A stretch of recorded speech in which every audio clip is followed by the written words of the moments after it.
Why am I upside down? Because I want to be. There you go. Today I want to discuss this.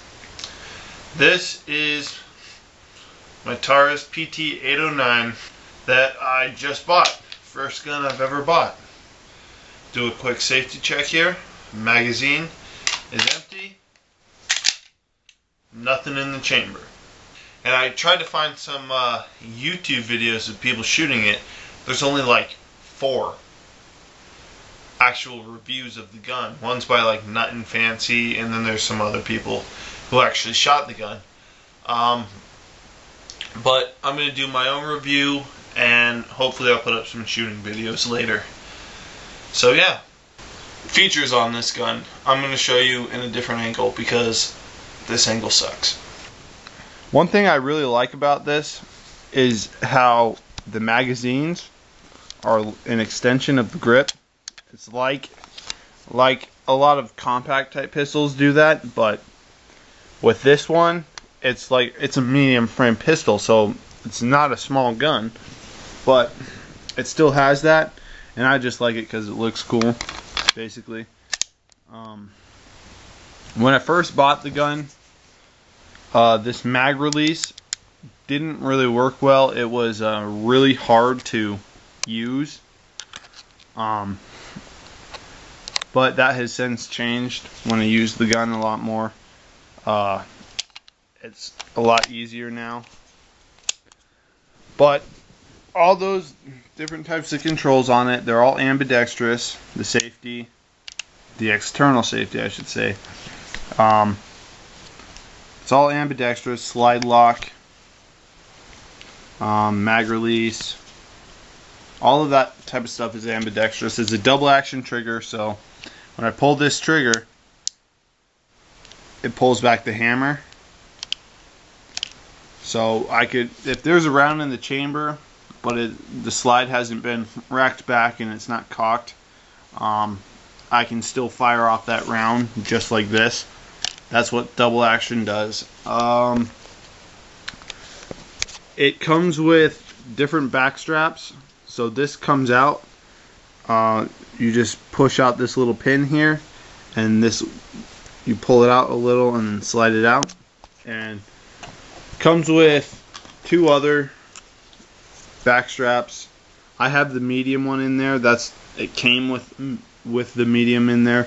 There's a large one and a small one, just for different hand sizes.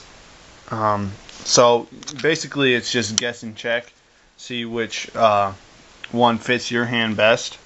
I like the medium, but I've never really tried it with the small one. Like I handled it a little and it just feels a little bit loose in my hand, so I didn't like that. But it's got like just a little finger finder here, so you know where your hand is and everything.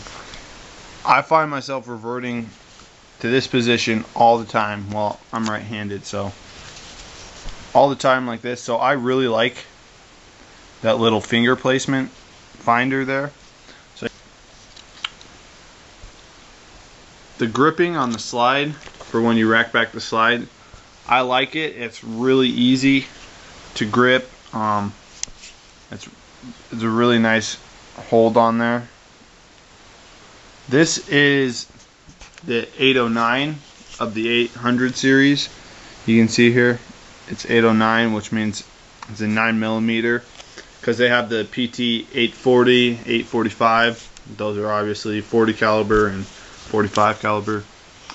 Also, it like a lot of guns, it has the chamber indicator on here. So this little top part here will pop out, and it's got red coloring on the top there when there's a chamber, a round in the chamber. I don't really like that feature. I don't dislike it, but I don't find it necessary, because in my opinion, if I have racked back this slide and loaded around into the chamber, I need to know that. Just being a responsible gun owner, you need to know when you have racked back the slide and loaded around in the chamber. If you don't, If you can pull back this slide, load a round in, and not even realize and forget that you've done it, you probably shouldn't be owning the firearm, in my opinion. Also, what the safety is, this is it on safety when it's up like that, and it's also a hammer decocker if you push it down.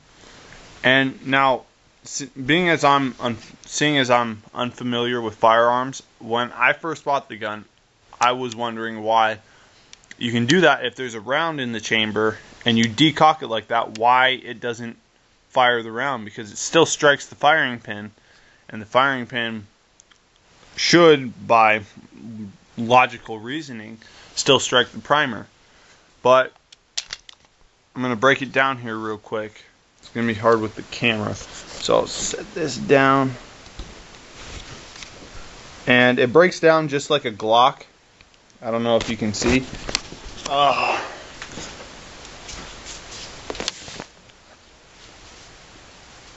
It breaks down just like a Glock with the two pins here on either side. You just pull them down when you just slightly pull back the slide, and then that basically unlocks them.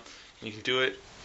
It just slides forward and it's broken down, and then you just take out the mainspring and push up on the barrel and pull it out. Yeah. So that's the basic breakdown of it. The reason you can decock it like that is because of the firing pin block. Here, this is, if you can see that, it's this little black button here. Basically, it has to be depressed all the way in order for the firing pin to make its full cycle, to fully exert itself. If that's not depressed, then the firing pin won't do anything. It'll stay stationary, instead of when the hammer drops and hits it, instead of traveling all the way through and striking the primer, it's just going to stay stationary unless that's depressed. And one of the things in Nut and Fantasy's video he mentioned was how there's a lot of play in the trigger here. It's in single action now. The hammer's drawn, is cocked. He mentioned how you can pull the trigger and there's a lot of play there before you actually have to drop the hammer. The reason that is, just from me logical deduction, testing and stuff, you can see as I pull it, and there through that extra play, that little piece sticks up there, and it's not spring loaded, so it can go down just as easily. But as long as you have the pressure on there, it stays stationary. What that does is that's what depresses the firing pin block. So that's an internal safety where that makes sure that unless you pull the trigger, that firing pin can't strike the primer and set off the round. So that's what that extra play in there is. That was just me looking at the gun and trying to figure it all out.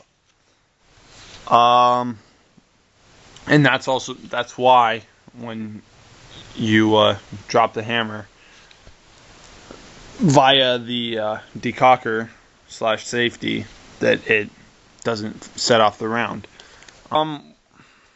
This video has gone on way too long, so it is going to have a second part here.